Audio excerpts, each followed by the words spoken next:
Հարգելի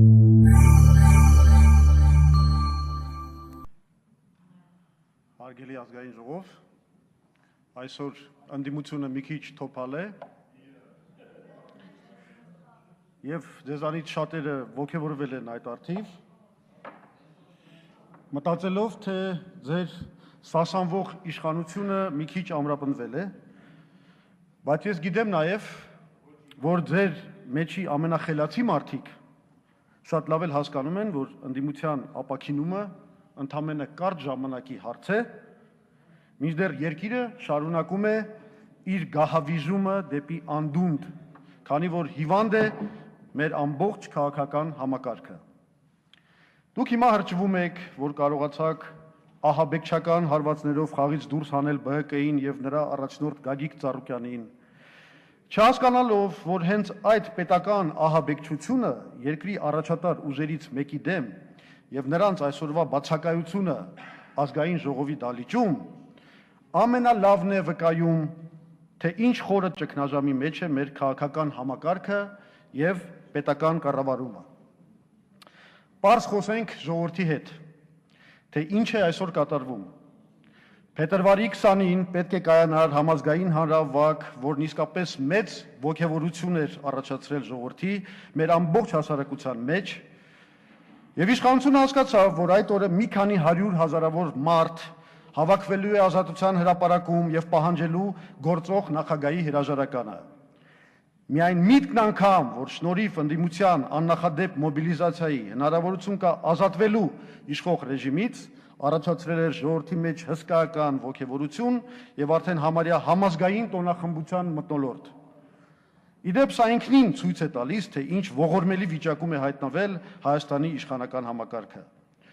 Սերժ Սարգսյանը հասկացավ, որ եթե Ազատության հրապարակը եւ նրան հարող փողոցները լցվեն, նա չի ունենա այլ ելք, քան հեռանալու, քանի որ նա չունի ոչ վստահության ռեսուրս, ոչ էլ որևէ քաղաքական լուծում ժողովրդին առաջարկելու համար։ Նրա ռեժիմի համար միակ ելքն էր ահաբեկչական հարվածներով գլխատել կազմակերպիչ ուժերից մեկին եւ ստեղծել շփոթ մի իրավիճակ, որում համազգային բողոքը չունի իշխանությանը հրաժարական պարտադրելու կազմակերպական ռեսուրս։ Բայց արդյոք դա լուծեց այն խորը ճգնաժամը, որում հայտնվել է մեր երկիրը։ Եվ արդյոք ներկայիս իշխանության համակարգը ունի որևէ ռեսուրս կանգնեցնելու երկրի գահավիժումը դեպի անդունդ։ Հենց այս հարցին պատասխանելու համար անցյալ տարվա հոկտեմբերին ԵՌԻԱԿ-ը հավաքելով անհրաժեշտ 44 ստորագրություն ազգային ժողովի արտահերթ քննարկմանը ներկայացրեց Հայաստանում առաջացած կառավարման ճգնաժամի հաղթահարման խնդիրը։ Նման քայլին դիմելով մենք ղեկավարվում ենք այն գիտակցությամբ, որ երկրում ծավալված կառավարման ճգնաժամը եւ դրա հետևանքով առաջացած տնտեսական անկայունությունն ու անկումը, աղքատության աճը եւ աղետալի չափերի հասնող արտագաղթն այլևս սպառնում են մեր ազգային անվտանգությանը եւ պահանջում են արտակարգ լուծումներ, որոնք թույլ կտան վերացնել ժողովրդի եւ իշխանությունների միջև գոյացած անջրպետը, մոբիլիզացնել մեր ողջ ազգային քաղաքական եւ հանրային ներուժը։ Այսօր, երբ բազմաթիվ անօրինական ձգձգումներից հետո վերջապես հնարավորություն է ստեղծվել անդրադառնալու խնդրին, Հայաստանում արդյունավետ եւ արդարացի կառավարման վերականգնման խնդիրը դեռ մի բան էլ ավելի արդիական է դարձել, քանի որ ամբողջ հանրությունը ականատես դարձավ իշխանությունների աղետալի անկարողությանը հստակորեն արձագանքելու այնպիսի ճգնաժամային իրավիճակներում, ինչպիսին էին դրամի փլուզումը եւ անկառավարելի գնաճը դեկտեմբերին, Գյումրիում կատարված սպանության հետ կապված դեպքերը եւ իշխանություն ընդդիմություն, իսկ ավելի ճիշտ կլիներ ասել իշխանություն ժողովուրդ ահագնացող հակամարտությունը։ Ճգնաժամի խորացումն էլ ավելի ակնառու է դարձել, սակայն իշխող ռեժիմի ընդդիմախոսների նկատմամբ վերջին ամիսներին տեղի ունեցած բռնությունների շնորհիվ։ Կառավարման ճգնաժամի ավելի պերճախոս վկայություն ուղղակի հնարավոր չէ գտնել, քանի որ մարդկության պատմության բազմաթիվ օրինակներ վկայում են, որ նմանատիպ բացահայտ բռնությունները սկսում են այն ժամանակ, երբ ռեժիմը սպառում է կառավարման այլ ձևերը եւ սեփական իշխանությունը շարունակելու միակ միջոց համարում է ահաբեկչությունը անհամաձայն հանրության դեմ։ Այս անհրաժեշտ ներածականից անցնենք զեկույցի բուն թեմային, երկրում ստեղծված կառավարման ճգնաժամի նկարագրությանն ու պատճառներին։ Իհարկե, այսօրվա օրհասական վիճակը որոշակի առնչություն ունի բազմաթիվ երկարաժամկետ օբյեկտիվ գործոնների հետ։ Հայաստանը, որն առանց այդ էլ ծովային կապ չունի աշխարհի հետ, գտնվում է Ղարաբաղյան հակամարտությամբ պայմանավորված շրջափակման, դրանից բխող տնտեսական պատժամիջոցների եւ մեկուսացման պայմաններում։ Իհարկե, մենք ստիպված ենք լարել մեր բոլոր հնարավորությունները եւ ռեսուրսները, պահել մեծ բանակ Ադրբեջանի հնարավոր ագրեսիան զսպելու նպատակով։ Եվ իհարկե, Ռուսաստանի հետ սերտորեն կապված մեր տնտեսությունը կորուստներ է կրում այդ երկրի դեմ կիրառվող պատժամիջոցների պատճառով, իսկ Արևմուտքի եւ Ռուսաստանի միջև ահագնացող հակամարտությունը էապես սահմանափակում է մանևրելու դաշտը եւ Արևմուտքի հետ համագործակցության եւ օժանդակության ծրագրեր իրականացնելու մեր հնարավորությունները։ Սակայն այս ամենը ոչ միայն չի կարող արդարացնել Հայաստանի իշխանությունների անկարողությունը, այլ ընդհակառակը ընդգծում է Հայաստանում այնպիսի իշխանության ձևավորման անհրաժեշտությունը, որը կարող է համախմբել ազգային ամբողջ պոտենցիալը եւ արտակարգ լուծումներով դիմակայել մեր շուրջ առաջացած իսկապես հսկայական եւ վտանգավոր մարտահրավերներին։ Իշխանությունը սակայն բացարձակ անհամարժեք է ստեղծված իրավիճակին եւ իր անկարողությամբ, անգործությամբ հարստանալու եւ ժողովրդին հարստահարելու իր անկուշտ ագահությամբ ոչ միայն չի կարողանում դիմակայել վերոհիշյալ մարտահրավերներին, այլ դեռ մի բան էլ ինքն է դարձել մեր պետության թուլացման եւ քայքայման, ապագայի եւ պետական հաստատությունների նկատմամբ ժողովրդի հավատի կորստյան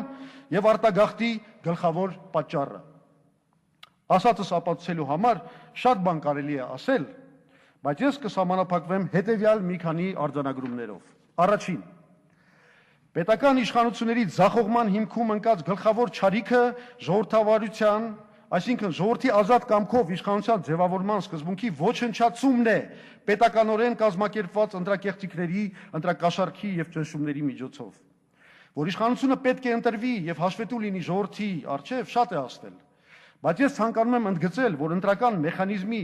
աղճատումը նաև ստեղծում է երկրի ներսում հակամարտություն, որը բացառում է արդյունավետ կառավարումը։ Եթե ժողովուրդը չի վստահում իշխանությանը, չի կարող լինել երկարատև կայունություն։ Իշխանությունը չի կարող որևէ լուրջ ռեֆորմ անցկացնի առանց ժողովրդի վստահության եւ աջակցության։ Ցանկացած քայլ առաջացնում է հանրության դիմադրությունը։ Դրա վկայությունն են թեկուզ եւ կൂട്ടակային հիմնադրամների հետ կապված կենսաթոշակային ռեֆորմի եւ արդեն վերջերս շրջանառության հարկի մասին օրենքում կատարված փոփոխությունների դեմ բողոքի զանգվածային ցույցերը։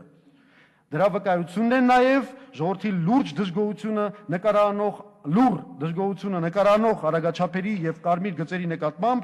որը ժողովուրդը ընկալում է ոչ թե որպես երթևեկության հանրային կարգավորման ջանքեր, այլ միայն որպես իշխանավորների գրպանները ժողովրդի հաշվին լցնելու միջոց։ Երբ իշխանությունը ժողովրդավարական է, այն հենվում է հանրության մեջ ունեցած իր հեղինակության եւ փաստարկներով համոզելու ունակության վրա։ Իսկ երբ իշխանությունը ավտորիտար է, այն կարող է հենվել միայն ուժային ուռճացված ոստիկանության ապարատի եւ բռնությունների վրա։ Վերջերս մամուլում Հայ Գևորգյանի հոդվածում հրապարակվել են ոստիկանության թվականակի թվերը, որոնք ցույց են տալիս, որ 100,000 հոգունդ հասնող ոստիկանների թվականակով Հայաստանը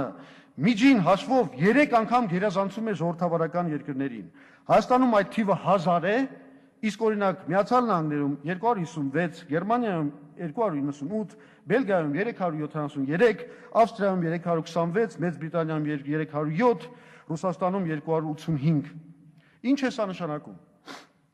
Նշանակում է, որ իշխանությունները չունենալով ժողովրդի վստահությունը եւ վախենալով նրանից հույսը դրել են ոստիկանական բռնությունների վրա եւ այդ նպատակով պահում են ոստիկանական մի ամբողջ բանակ, որը ծանր բեռ է դառնում պետական բյուջեի վրա եւ որի միակ նշանակությունն է իշխանությունը ապօրինաբար յուրացրած իշխանության պաշտպանությունը իրեն չընտրած քաղաքացիներից։ Արժի արդյոք դրանից հետո զարմանալ ժողովրդի զանգվածային բողոքների ժամանակ կիրառված բռնությունների վրա։ Մարտի 1-ի սպանդը երկար ժամանակ վախի մթնոլորտ ստեղծեց ժողովրդի մեջ, բայց հիմա աստիճանաբար ժողովուրդը նորից ոտքի է կանգնում եւ ռեժիմը նորից իրավիճակի կառավարման որևէ միջոց չունի, քան Գյումրիում եւ Բերձորում դաժան բռնության ցուցարարների ցրումը, ինչպես նաեւ տոնտոն մակուտային բռնությունները հայտնի քաղաքական եւ հասարակական գործիչների եւ ազատամարտիկների նկատմամբ, ԲՀԿ-ի հետ տեղի ունեցածը, 500 մարդկանց նկատմամբ ոստիկանության ճնշումները, բոլոր տեսակի սպառնալիքները եւ շանտաժները, որոնց անթաքույց դիրիժորը դարձավ անձամբ Սերժ Սարգսյանը, այլ կերպ գնահատել, քան պետական քաղաքականության վերածած ահաբեկչություն ուղղակի հնարավոր չէ։ Ժամանակակից հասարակության մեջ, սակայն, բռնությամբ ոչ մի հարց չի կարող լուծվել, քանի դեռ ժողովուրդը չի համարում, որ ընտրել է երկրի նախագահին եւ արդարացիորեն ներկայացված է ազգային ժողովում, ժողովրդի եւ իշխանության միջև հակամարտությունը անընդհատ առաջացնելու է բախումներ եւ կառավարման ձախողում։ Սա է, որ դուք պետք է վերջապես հասկանաք եւ հասկանաք նաեւ, որ կառավարման ճգնաժամի հաղթահարման գլխավոր գրավականն է ինչքան հնարավոր է շուտ անցկացնել նախագահական եւ խորհրդարանական ազատ եւ արդար ընտրություններ, ինչը վերջ կդնի երկրի ներքին հակամարտությանը։ Երկրորդ, մյուս կարևոր հարցը, որ ապացուցում է պետական կառավարման տապալումը Հայաստանում, պետական միջոցների ահավոր վատնումն է եւ կապիտալի ապօրինի արտահոսքը հենց իշխող վերնախավի կողմից։ Արդեն բազմիցս ներկայացրել ենք հեղինակավոր միջազգային եւ հաստանյան կազմակերպությունների վերլուծությունները, համաձայն որոնց կոռուպցիոն բուրգի պատճառած վնասը կազմում է տարեկան ավելի քան 2.5 միլիարդ ամերիկյան դոլար։ Իսկ հիմա էլ պարզվում է, որ այդ գումարի մոտավորապես կեսը փողերի լվացման ճանապարհով ապօրինաբար դուրս է տարվում Հայաստանից։ Այսպես հեղինակավոր Global Financial Integrity կազմակերպության հաշվարկների համաձայն 2003-ից 12 թվականներին 7.5 միլիարդ ամերիկյան դոլար արտահանվել է, որից 2011 թվականին 1 միլիարդ 167 հազար, 2012 թվականին 1 միլիարդ 230 միլիոն դոլար։ Ճշտում եմ, խոսքը փողերի լվացման մասին է, որը կարող է տեղի ունենալ միայն իշխանությունների, կառավարության, կենտրոնական բանկի եւ ազգային անվտանգության ծառայության հանցավոր աջակցությամբ։ Կարող եք ասել, այստեղ որտեղ կա կառավարման ճգնաժամ, լավ էլ կազմակերպված կառավարում են փողերի լվացումը, դառնալով ռեկորդսմեն ԱՊՀ տարածքում։ Բայց մի բան ակնհայտ է, մենք գործ ունենք ոչ թե պետական կառավարման, այլ պետական իշխանության լծակներին տիրացած ավազակային խմբի հետ։ Այսինքն, պետական կառավարման մեքենան ուղղակի առևանգված է մի քանի բարձրաստիճան ղեկավարների կողմից։ Սա արդեն ոչ թե ճգնաժամ է, այլ պետական կառավարման ոչնչացում կամ ավելի ճիշտ կլիներ ասել օգտագործում հանրության դեմ։ Երրորդ, մենք այս դահլիճում արդեն ներկայացրել ենք պետության ակնհայտ անընդմնակությունը պայքարելու մենաշնորհների դեմ 2012 թվականի համակարգված կոռուպցիա մենաշնորհներ ազատ տնտեսական մրցակցություն խաթարում կոնգրեսի հարցապնդման մեջ, որի քննարկումն ապացուցեց, որ գործող իշխանությունը չունի ազատ տնտեսական մրցակցության ապահովման եւ հակամենաշնորհային քաղաքականություն, իսկ իրականում վարում է ոչ թե հակամենաշնորհային, այլ մենաշնորհացման քաղաքականություն։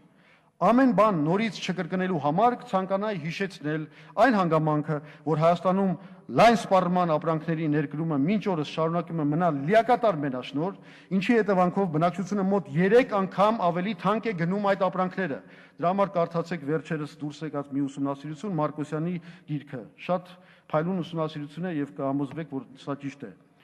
Չեմ էլ կարծում,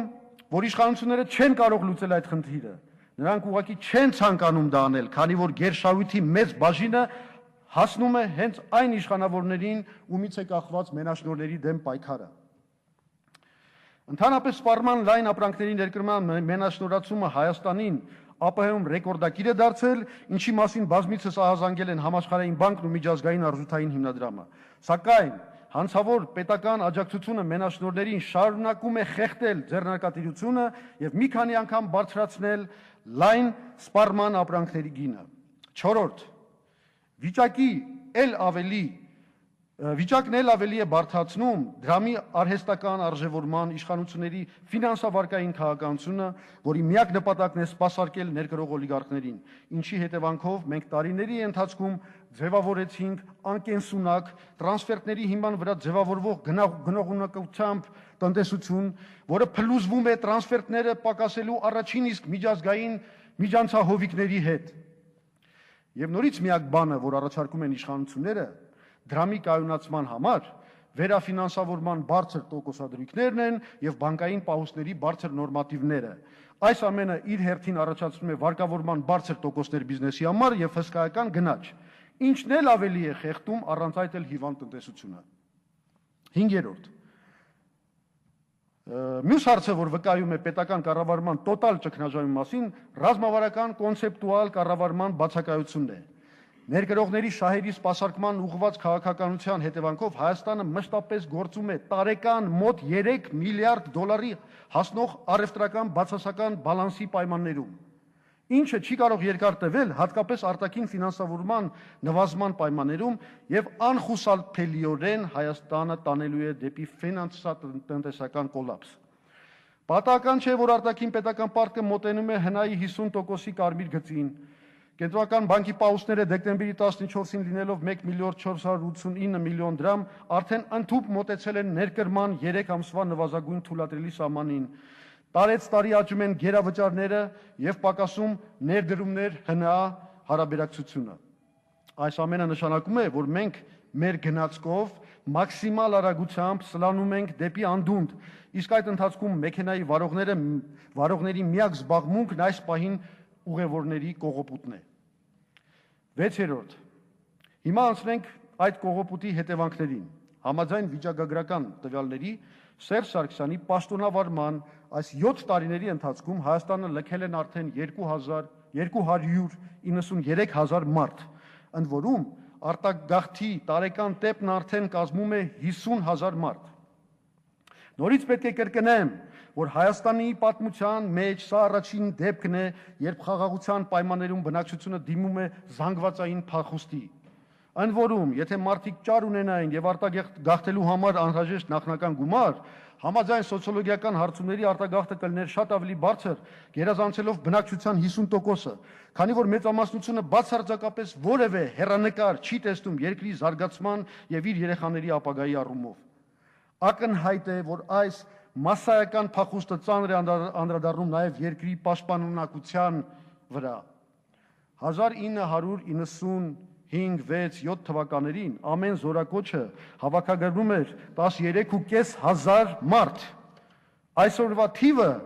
դուք բոլորդ գիտեք, բայց ես այն չեմ հրապարակի,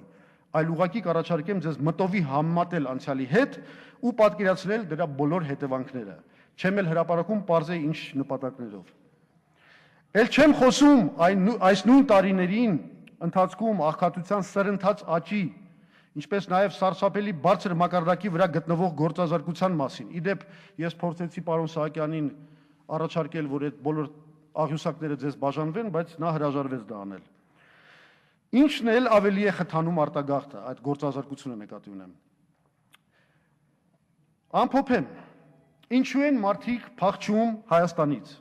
Կարող եմ ձեզ հավաստիացնել, որ խնդիրը միայն բարդ սոցիալ-տնտեսական իրավիճակը չէ։ Մարդիկ փախչում են, որովհետև չեն ընդունում այն երկրի որակը, որում ապրում են։ Նրանք որևէ հավատ չունեն մի երկրի նկատմամբ, որտեղ տիրում է գողապետությունը, այսինքն կլեպտոկրատիան, կոռուպցիան, սեփականության նկատմամբ ոտնձգությունները, հարկային եւ մաքսային կամայականությունները, ծախու եւ իշխանությանը հլու հնազանդ դատարանները, հանուն մի քանիսի գերհարստացման փոքր ու միջին ձեռնարկատիրության ջախջախումը։ Ինչ է այս ամենը, եթե ոչ կառավարման ճգնաժամ։ Էլ ինչ պետք է արած լինեին Սերժ Սարգսյանը եւ նրա սպասավորները, որ մենք ընդունենք, որ երկիրը գտնվում է կառավարման խորը ճգնաժամի մեջ, եւ որ Հայաստանում պետք են քաղաքական եւ տնտեսական համակարգի հեղափոխական փոփոխություններ։ Էլ ինչ օին պետք է բերեին իշխանությունները մեր գլխին, որ տրամաբանորեն մտածող որևէ մարդ վերջապես ընդունի խորը ճգնաժամի գոյությունը։ Սթափվեք, ժողովուրդն այսօր երկու ելք ունի։ Էլ ավելի մեծ քանակով արտագաղթել Հայաստանից, մոտեցնելով մեր երկիրը աղետալի կամ մոտեցնելով մեր երկիրը աղետի սահմանի, կամ ոտքի կանգնել եւ վերափոխել երկիրը։ Փետրվարի 20-ի հանրահավաքը չստացվեց, բայց դա չի նշանակում, որ մենք իրավունք ունենք դադարեցնել մեր պայքարը։ Մարտի 1-ին Հայ ազգային կոնգրեսը մեր հանրության բոլոր առողջ եւ պայքարի ունակ հանրությանը հրավիրում է Ազատության հրապարակ քննարկելու այս ճգնաժամի հաղթահարման ուղիները, բայց եթե դուք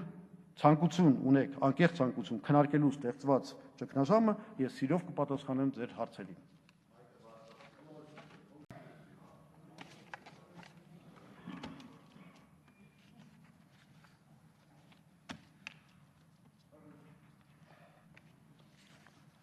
Հերթագրվել են 4 պատգամավորներ, ես իմ լիազորությունների շրջանակում գտնում եմ, որ առաջի հարցը ես պետք է ձեզ տամ։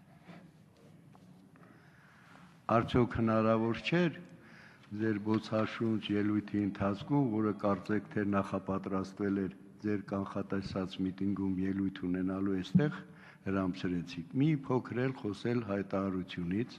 որը չեք խոսել, ինչ ենք քննարկելու չգիտեմ, եւ երկրորդ հարցը։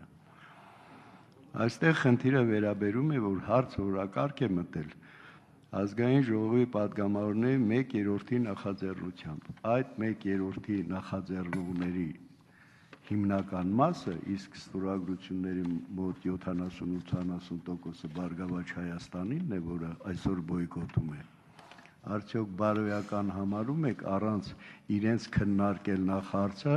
առավել եւս այնպիսի բաներ ասել, որը կարծում եմ երբևիցե չի արտահայտվել Բարգավաճ Հայաստանի կողմից։ Եթե ձեզ ամբիոն է պետք, մենք կարող ենք շատ ուրիշ կերպով այդ ամբիոնը ձեզ տրամադրել, բայց բերել էստեղ միտինգային լեզվով, այսպես ասեմ, խեղկատակության վերածվող ինչ-որ փաստեր բերել ներկայացնել եւ ազգային ժողովը դրանով թյուրիմացություն մեջ գցել առանց ենել քաղաքական լարված պայմաններում, այդ փորձերը ձեր հակին է վերաբերում, անհաջողության է մատնվելու, այնպես որ հիմա հարցեր կտան, բայց փորձեք հայտարարությունների շրջանակում պատասխանել։ Դուք հայտարարության տեքստին մոտ չգնացիք։ Այստեղ ձեր ասածներից ոչինչ գրված չէ։ Խնդրեմ, կարող եք պատասխանել։ Նախ շնորհակալություն պարոն Սահակյան ձեր հարցի համար, որը ինձ վերջապես թույլ կտա ասենց անկաշկանդ արտահայտվել ձեր կողմից վարելու այս գործելավոճի վերաբերյալ։ Ես համարում եմ ընդհանրապես պարոն Գալուստ Սահակյան, որ պարլամենտարիզմը ենթադրում է, որ մարդիկ պետք է կարողանան ազատորեն արտահայտվել եւ խոսել, եւ վարողի պարտականությունը ընդամենը պետք է կայանա նրա մեջ, որ նա կազմակերպի բնականոն գործընթացը։ Ոչ թե ամեն անգամ, երբ ելույթ ունեցողը հանդես է գալիս, անմիջապես դուք պետք է հակադարձեք, ինչ որ մեզ հաթաթաներ տաք, ինչ որ խելք սովորացնեք եւ այլն եւ այլն։ Դրա համար դուք ունեք ձեր հնարավորությունները, լինելով ազգային ժողովի նախագահ, դուք նաև շարքային падգամավոր եք, այն իմաստով, որ դուք եք падգամավոր, եւ ունեք падգամավորի բոլոր հնարավորությունները արտահայտելու ձեր կարծիքը, հերթագրվեք, արտահայտեք ձեր կարծիքը, ինչ ուզում եք արեք, բայց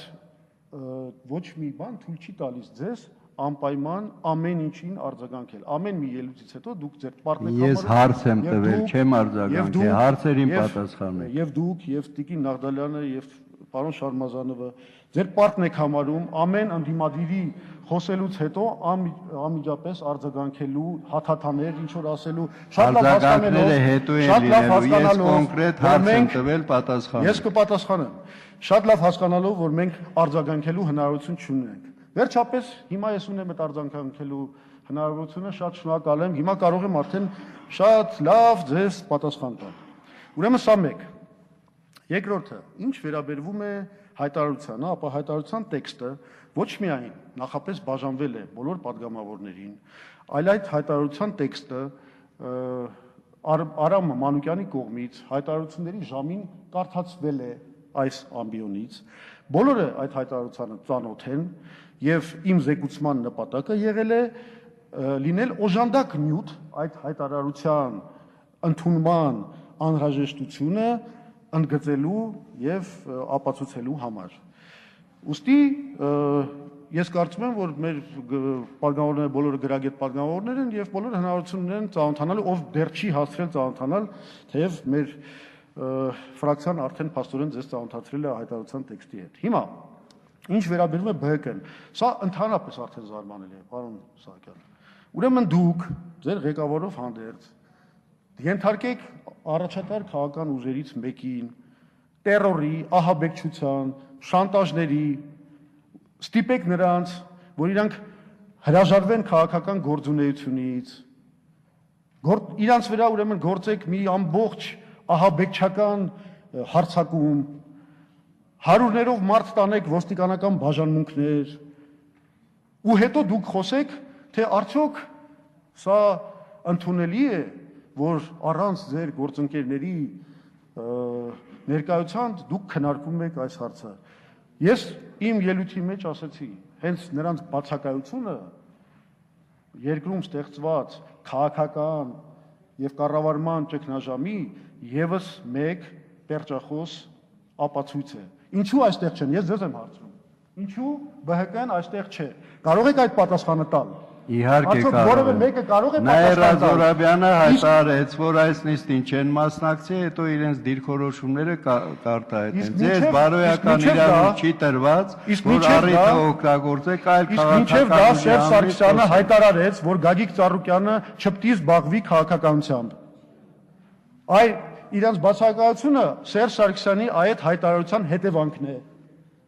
Եվ փոխանակ ամաչեք, դուք հիմա մեր երեսով եք տալիս դրանց հայտարարության տեքստին, դուք ասում եք հայտարարության տեքստը կարդացել ենք հայտարարությունների ժամին, այսինքն ազգային ժողովը ինչ օրինագծեր կա, բոլորը կարդում են։ Էլ զեկուցող չէ, հիմա դուք զեկուցող չեք դրա։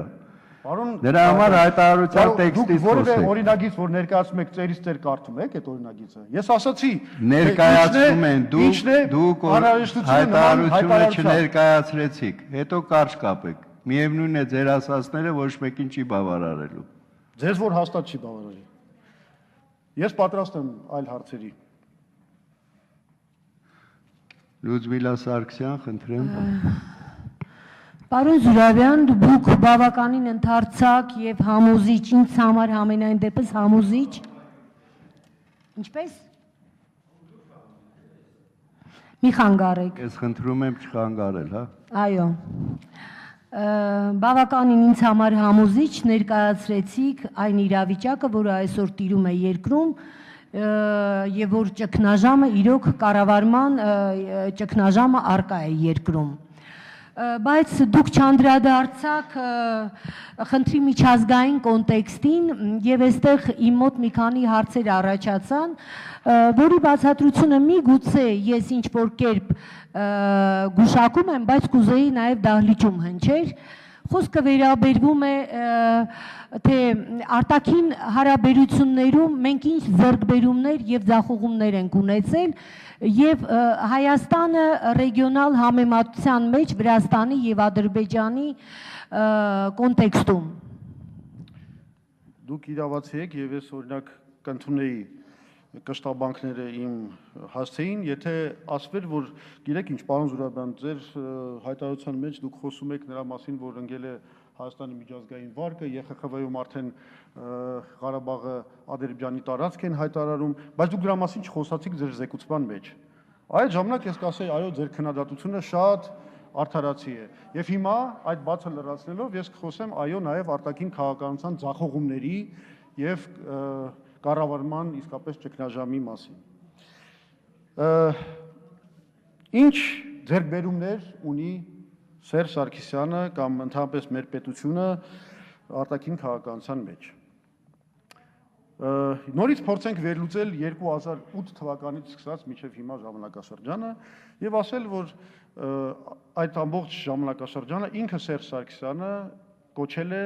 նախաձեռնողական քաղաքականության ժամանակաշրջան եւ նախաձեռնողական դիվանագիտության ժամանակաշրջան։ Ընդ որում, եթե լուրջ ուսումնասիրենք ինչ նախաձեռնություններ են եղել այդ ժամանակաշրջանում, ապա կհանգենք այն եզրակացության, որ եղել է երկու նախաձեռնություն։ Մեկը դա Եվրոմիության հետ ասոցիացման գործընթացն է եւ մյուսը դա հայ-թուրքական արձանագրությունները։ Որևէ այլ լուրջ նախաձեռնություն մենք չենք տեսել, բայց եկեք տեսեք ինչ եղավ այդ նախաձեռնությունների հետ։ Եվրոմիության ասոցիացման այդ գործընթացը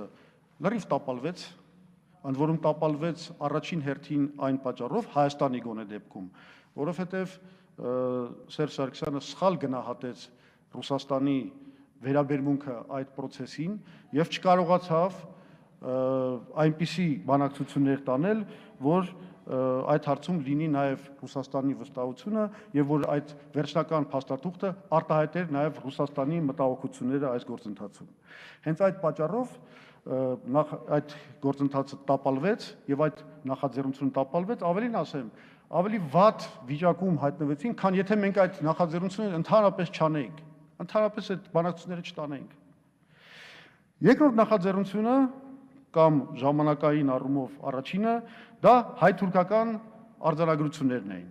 որի ամբողջ իմաստը դա մի գործարք էր, ըստ որի Հայաստանը համաձայնվում է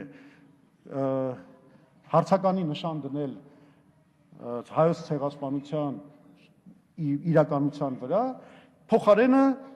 Թուրքիան համաձայնվում է բացել հայ-թուրքական սահմանը, որը ըստ Սերժ Սարգսյանի հաշվարկի պետք է մեծ մանևրի դաշտ տար Ղարաբաղյան հարցում Ադրբեջանի հետ ավելի ուժեղ դիրքերից բանակցելու առումով։ Եվ այստեղ նորից շատ վատ հաշվարկ եւ անհեռատեսություն։ Սերժ Սարգսյանը չէր հաշվել, որ թուրքերը այդ պրոտոկոլները կստորագրեն, բայց չեն ռատիֆիկացնի։ Եվ կկապեն այդ ռատիֆիկացիան Ղարաբաղի խնդրի կարգավորման հետ։ Ինչպիսի զարմանալի ձախողում, ոնց ում մտքով կարող էր անցնել, որ թուրքերը այդպես կարող են վարվել։ Զարմանալի է։ Բայց տենց անարդարացիորեն փաստորեն խաբեցին թուրքերը եւ Սերժ Սարգսյանի մի այլ նախաձեռնություն տապալվեց։ Հիմա հետևանքները հետևյալն են։ Սա բերել է Հայաստանի միջազգային մեկուսացմանը։ Մենք կորցրել ենք արևմուտքի վստահությունը, որովհետեւ տապալել ենք երկարաժամկետ մի գործընթաց, որի հետ արևմուտքը լուրջ հույսեր էր կապում, եւ կորցրեցինք Ռուսաստանի հարգանքը, որովհետեւ Ռուսաստանը հասկացավ, որ մեզ հետ ուրիշ լեզու, քան պարտադրանքի լեզու գոյություն չունի, եւ այդ պարտադրանքին շատ հեշտ ենթարկվեց Սերժ Սարգսյանը։ Հիմա սա նաև ստեղծել է շատ ծանր վիճակ երկրի զարգացման առումով, որովհետև մենք կորցրել ենք ֆինանսական աջակցությունը, այլևս մենք չունենք Միացյալ Նահանգների կողմից այդ Millennium Challenge Account կազմակերպության կողմից տրվելիք այդ գումարները, մենք չունենք Եվրոմիության կողմից օժանդակության ֆոնդեր, արտաքին ֆինանսավորումը ընդհանրապես կանգնել է։ Ռուսաստանը ինքը խնդիրներ ունի իր ֆինանսների հետ, այսինքն Հայաստանը հայտնվել է իսկապես ծանրագույն մի վիճակում արտաքին ֆինանսավորման տեսակետից։ Չունենք նաև աջակցություն Ղարաբաղի հարցում եւ դրա լրջագույն վկայությունը դարձավ այն իրավիճակը, որին մենք բախվեցինք ԵԽԽՎ-ում։ Եվ ես հիմա մի երկու բառով կնկարագրեմ, ինչ ծանր վիճակում ենք մենք այնտեղ։ Բերել են մի բանաձև, որը վերնագրել են ուրեմն Ադրբեջանի Ղարաբաղը վերնագրում, ուրեմն ներկայացվում է որպես Ադրբեջանի օկուպացված տարածք։ Այսինքն իրավիճակը Լեռնային Ղարաբաղում եւ Ադրբեջանի այլ օկուպացված տարածքներում։ Պարզվեց, որ մենք չունենք աջակցություն, ոչ ոք չի կարողանում ազդել, որ այդ զեկույցից ընդհանրապես հրաժարվենք, բայց անգամ այդ վիճակում մենք փորձեցինք ինչ-որ հնարքներ գտնել։ Մասնավորապես ես առաջարկել եմ մեր դելեգացիայի ղեկավարին, որ իսկ ես վստահ եմ, որ մեր դելեգացիայի ղեկավարը նաև իշխանությունների հետ է կոնսուլտացիաների մեջ, առաջարկել եմ, որ եթե հնարավոր չէ այդ զեկույցից պրծնել, գոնե լուծել երկու փոքր խնդիր։ Առաջի խնդիրը դա այն է, որ փորձենք փոխել զեկույցի անվանումը, հանենք այդ բանը, որ Ղարաբաղը Ադրբեջանի տարածք է, եւ երկրորդը այնպիսի մի վիճակի հասնենք, որ զեկուցողը լինի ոչ թե անգլիացին, որը հայտնի պրոադրբեջանական գործիչ է, այլ ֆրանսիացին, որին մենք շատ լավ ճանաչում ենք եւ կամ որևէ այլ զեկուցող, որը ավելի չեզոք դիրքերից է։ Եվ ինչ որոշեց իշխանությունը։ Իշխանությունը որոշեց, որ ինքը միջև վերջ դիմադրելու է զեկույցի ընդհանրապես հայտնվելուն ԵԽԽՎ-ում։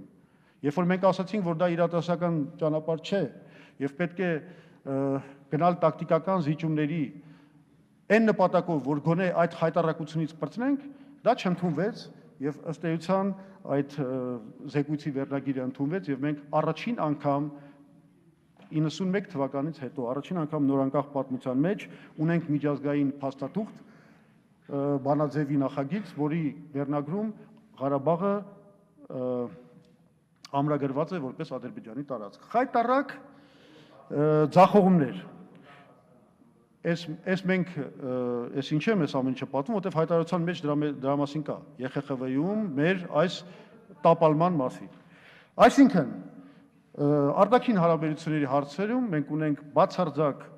տապալումներ եւ նաեւ արդեն վտանգներ Ղարաբաղի խնդրի կարգավորման վերաբերյալ։ Ինչ վերաբերում է ռեգիոնալ կոնտեքստին, ես կուզեի ընդհանրապես մի փոքր բան ասել, համեմատելով Ադրբեջանի եւ Վրաստանի հետ։ Ուրեմն նայեք, Ադրբեջանն ու Վրաստանը 2010-11 թվականներին արդեն իրենց հաղթարել են 2008 թվականի մակարդակը, այսինքն ճգնաժամից հետո իրենց հնան հասել է մինչ ճգնաժամային մակարդակի։ Մինչդեռ Հայաստանը միջև հիմա դա չի հաղթարել։ Սա մեկ։ Երկրորդ ցուցանիշը այն է, որ հնա մեկ շնչին, եթե նայենք դինամիկան, մենք տեսնում ենք, որ 2008 թվականին Վրաստանից $1000 առաջ էինք։ Իսկ հիմա $100 հետ։ Ադրբեջանի մասին ընդհանրապես չեմ խոսում, դա Ադրբեջանը արդեն անցել է շատ ավելի բարձր ոլորտներ, բայց այս քանի տարվա մեջ մենք Վրաստանից հետ ենք ընկել $1100 միջին մեկ շնչին ընկած հնայի չափով։ Եվ երրորդ ցուցանիշը, որը էլի շատ պարզ ցույց է տալիս կառավարման ճգնաժամի վիճակը, դա այն է, որ ներդրումներ ՀՆԱ հարաբերակցությունը եւ Ադրբեջանում եւ Վրաստանում այս բոլոր տարիների ժամանակ անընդհատ աճել է, մինչդեռ Հայաստանում աղետալիորեն անընդհատ պակասել է։ Ինչը նշանակում է, որ մենք որպես պետություն, եթե սենց շարունակվի, պրծնելու ենք։ Շնորհակալություն։ Հուսով եմ բավարարեցի ձեզ։ Արձագանքի համար Լյուդմիլա Սարգսյան, խնդրեմ։ Բավարարված եմ պատասխանով։ Էդմոն Մարուկյան, խնդրեմ։ Շնորհակալություն։ Պարոն Զուրաբյան, իմ ձեռքի տակ հայտարարության տեքստն է, որը որ տարբերվում է ձեր հնչեցրած տեքստից, եւ այստեղ ավարտվում է այս ձևով. Այսպիսով երկրում առաջացել է կառավարման համակողմանի ճգնաժամ եւ Հայաստանի Հանրապետության ազգային ժողովը անհրաժեշտ է համարում այն հաղթահարելուն ուղղված հրատապ քայլերի իրականացումը։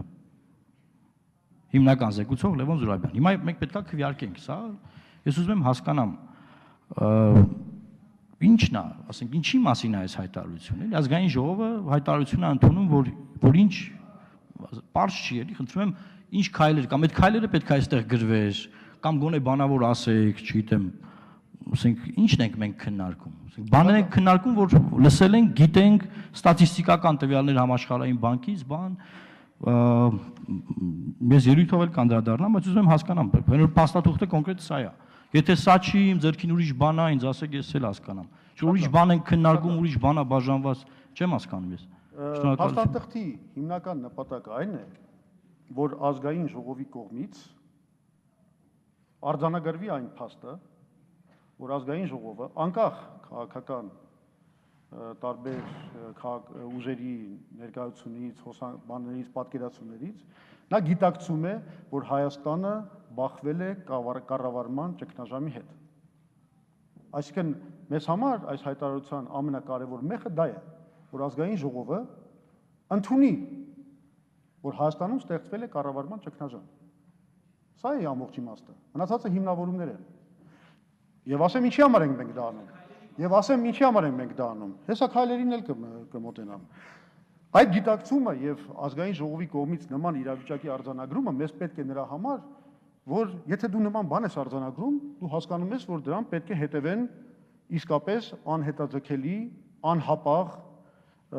եւ արմատական քայլեր իրավիճակը վերափոխելու ուղղությամբ։ Այդ դա արդեն, երբ որ այդ գիտակցումը լիներ ազգային ժողովի, կդառնար քաղաքական ուժերի միջև բանակցության նյութ, որովհետև եթե մեզ եք հարցնում, մենք ասում ենք միակ լուծումը դա ազատ եւ արդար ընտրություններով նախագահական եւ խորհրդարանական ընտրությունների անցկացումն է Հայաստանում։ Բայց դա կոնգրեսի տեսակետն է։ Այն պահին, երբ որ մենք այս փաստաթուղթը բերում էինք, մենք չունեինք երրակի մեջ համաձայնություն դրա շուրջ։ Այսինքն իրենք իրենց պատկերացումները ունեին, հետո ունեցանք։ Հիմա դաշնակցությունը այլ կերպ է պատկերացնում այս իրավիճակը։ Իրենք ասում են, իրենք էլ կարող է ընդունեն, որ երկրում կա կառավարման ճգնաժամ, ես դեռ չգիտեմ, իրենք կարտահայտվեն։ Բայց իրանք տեսնում են այդ կառավարման ճգնաժամից ելնելու միակ տարբերակը, ասենք, սահմանադրական փոփոխությունների մեջ։ Մենք չենք կարող կոնսենսուսային մի որոշում բերենք այս ազգային ժողովի հայտարարության մեջ, որովհետև նման կոնսենսուս գոյություն չուներ։ Մեզ համար ավելի կարևոր էր արձանագրումը ազգային ժողովի կողմից, քաղաքական ուժերի կողմից, որին անմիջապես կհետևեին լուրջ բանակցություններ, թե ինչ է պետք անել երկիրը այս վիճակից հանելու ուղղությամբ։ Հասկանալի է։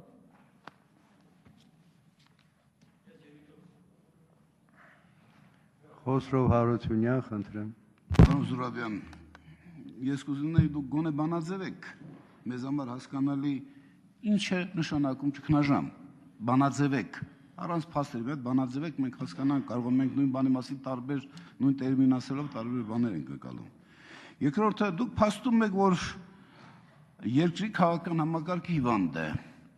Արդյոք դուք ընդունում եք, որ այդ քաղաքական համակարգի անբաժանելի մաս է անցնում նաև ընդդիմությունը։ Հետևաբար հիվանդ ասելով դուք նաև որակում եք ձեր քաղաքական կարողություններն ու ունակությունները։ Երրորդը, դուք ընդհանրապես գտնում եք, որ գործող իշխանությունները կոռուպցիայի ախտարման դեմ իսպառ որևէ քայլ չեն կատարել, եւ դրանով է պայմանավորված ձեր հիմնավորումները։ Կուզենայի ձեր կարծիքը լսել։ Ինչը մեր նորից ասեք։ Կոռուպցիայի դեմ գործող իշխանությունները իսպառ որևէ քայլ չեն կատարել կոռուպցիան հաղթահարելու։ Եթե այո, փորձը պետական աջակցություն են ցույց տվել։ Լավ, հիմնավորեք։ Հաջորդը, ես կուզենայի իմանալ, դուք տեղյակ եք այդ նույն միջազգային կազմակերպությունները, ոնց դուք նշում եք կատարում, նրանց գնահատման Եվրոմիության մեջ կոռուպցիոն շրջանառության ծավալներն ինչքան են։ Եվ մասնավորապես ինձ հետաքրքրում է Եվրոպայի խորհրդի ձեր ներկայացրած այդ դժվարությունները, որոնց հանդիպում մեր պատվիրակությունն, այդ թվում նաև դուք, դրանք հետևանք են աշխարհաքաղաքական նկատումների, թե կոռուպցիոն, ընդգծում եմ կոռուպցիոն ակնհայտ դրսևորումների։ Հաջորդը, որ ինձ հետաքրքրում է, ձեր վերաբերմունքը, ինչու են փախչում Հայաստանից, եւ պատասխանում եք, այս պետությունը, այս իշխանությունները այն երկիրը չեն ստեղծել, այսինքն բարեհոգեբանական միջավայրը եւ այլն դուք մեկնաբանում եք, դրանով են պայմանավորված։ Կարող եք ասել, մեր արտագնա աշխատողների ճնշող մեծամասնությունը կամ ինչպես դուք եք ասում արտագաղթը հիմնականում ուղղված է դեպի Ռուսաստան։ Մի երկիր, որտեղ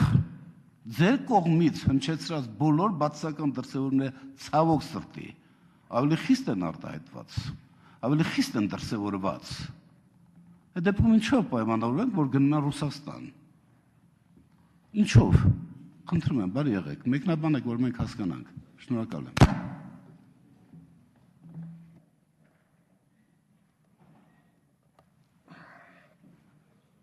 Ինչ է ճգնաժամը հարցնում եք, հա։ Ուրեմն ճգնաժամը մի վիճակ է, որը վտանգում է օրգանիզմի բնականon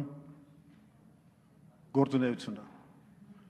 Մի վիճակ է, որը բերում է աղետալի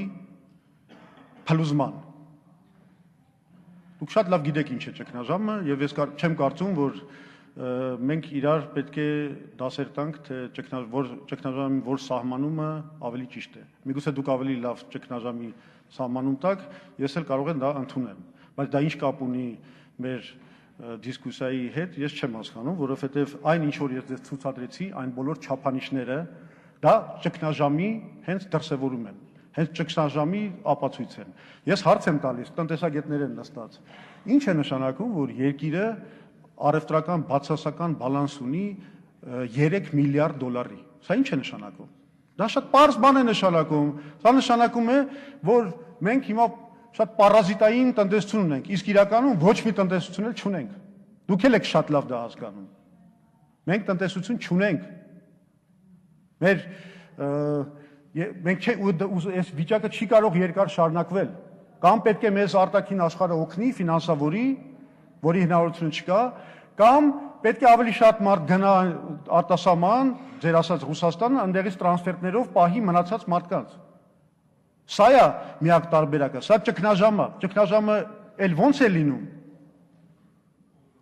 Դուք չեք հասկանում, որ այս վիճակը հնարավոր չի երկարաժամկետ պահել, կենսունակ չի։ Պահել հնարավոր է մենակ, եթե մենք ժողովուրդ կորցնենք, գնալով ավելի շատ։ Բայց դա էլ արդեն կբերի իր հետ կապված ուրիշ բաներ, որտեղ ժողովրդագրական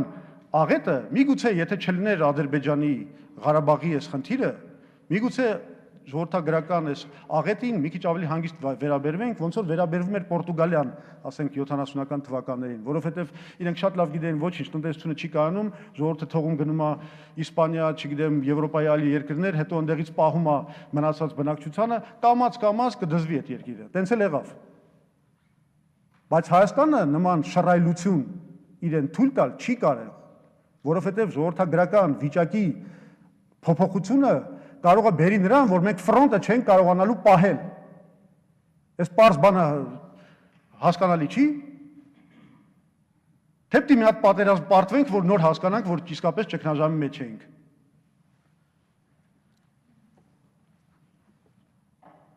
Թե ոնց ենք մենք դիագնոզ անում այս ճգնաժամը։ Բացատրեցի, բոլոր կարմիր գծերին մոտեցել ենք արդեն։ Բոլոր արտաքին պարտքի կարմիր գծին մոտեցել ենք, ասեցի դրա մասին։ Այդ կենտրոնական բանկի պահուստների այդ կարմիր գծին մոտեցել ենք եւ շարունակում ենք մոտենալ,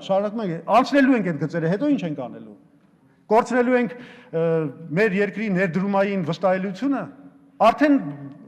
այդ Moody's-ը, չգիտեմ, Fitch-ը, բոլորը իջացնում են մեր ներդրումային այդ պարտատոմսերի վստահելիության ինդեքսները։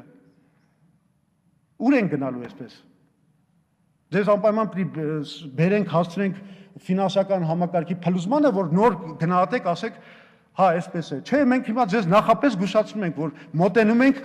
կարմիր գծերին, վատ ենք անում, որ նախազգուշացնում ենք։ Սա պիրամիդալ մի բանի սխեմայի երկիր է դարել։ Սա երկար չի կարող այսպես գոյատևել։ Պետք են արմատական փոփոխություններ երկրում, դա հասկանալի չէ։ Եվ ես նշեցի իմ ելույթում, որ արմատական փոփոխություններ անելը այնպիսի մի բան է, որ դուք չեք կարողանալու անել, եթե անգամ ուզեք, որտեղ ժողովուրդը ձեզ չի հավատալու, որտեղ ժողովուրդը ձեզ չի ընտրել։ Հիմա հարցնենք կոռուպցիային։ Ասում եք կոռուպցիայի դեմ իշխանությունը պայքարել է, թե չէ։ Կարող է մի երկու ուսուցիչ բռնել է կամ ձևի համար։ Բայց եթե կրերեք երկրի բարձրագույն ղեկավարությունը զբաղված է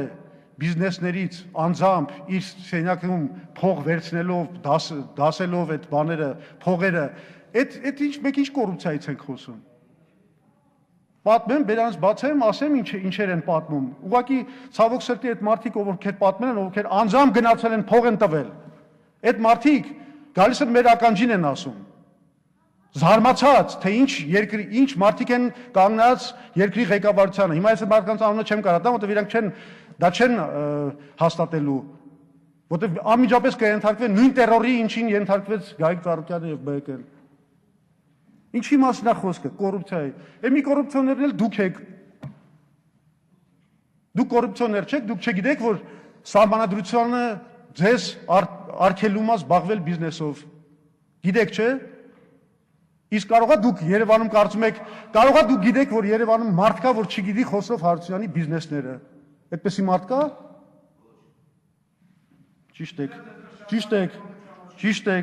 Ճիշտ եք։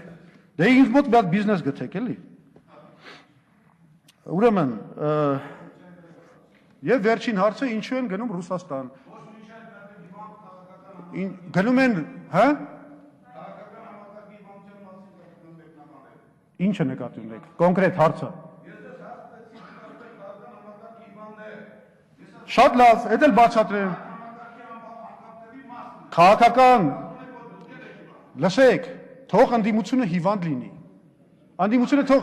Ընդդիմությունը հիվանդ կլինի, չի լինի, դա ուրիշ հարց է։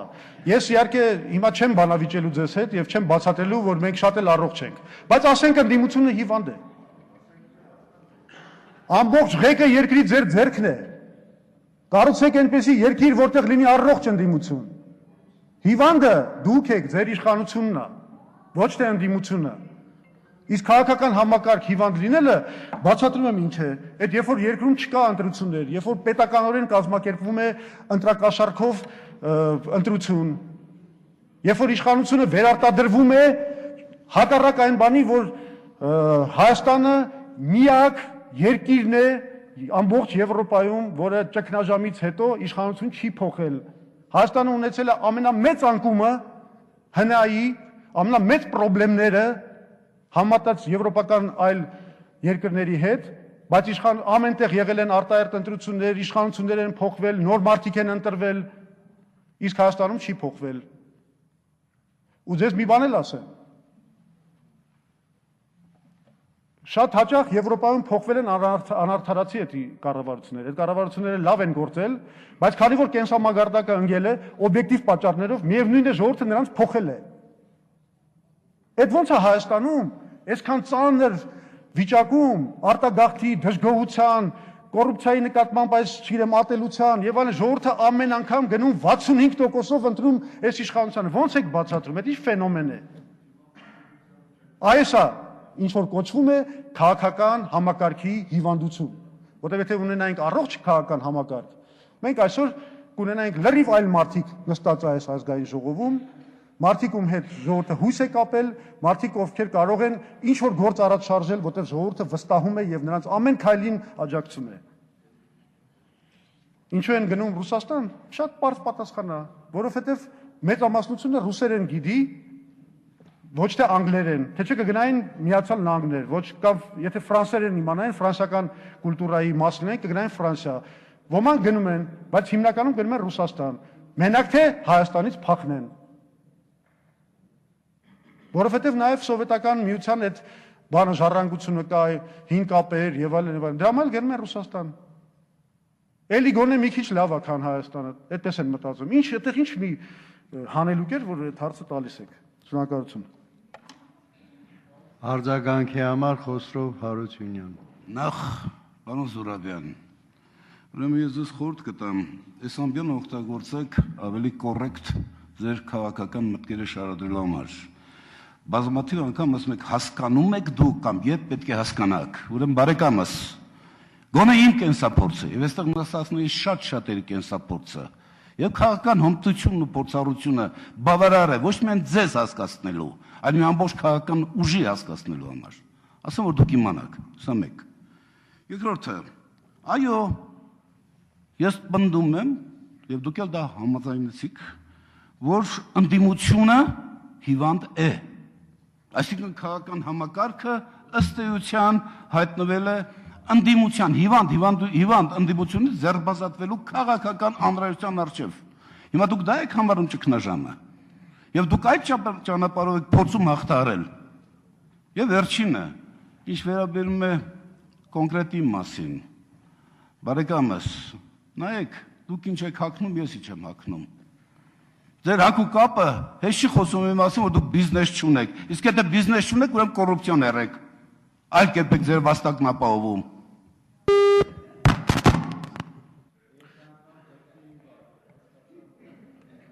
Հա, թե չէ ինձ թվաց դաղալություն եք անում, պարոն Սահակյան։ Լավ, կներեք։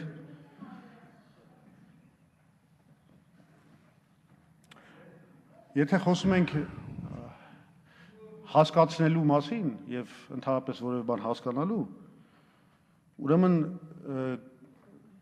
ինձ նման դաս չի կարող տա մի մարդ, որը լինելով Հայաստանի վարչապետ, հանդես եկավ սեփական կառավարության ծրագրի դեմ ելույթով։ Նման բան այդ ձեր արարքը ցույց է տալիս, որ իրականում հասկացնելու հարցում երևի շատ բան ունեն ուրիշները ձեր նկատմամբ։ Սա մեկ։ Երկրորդը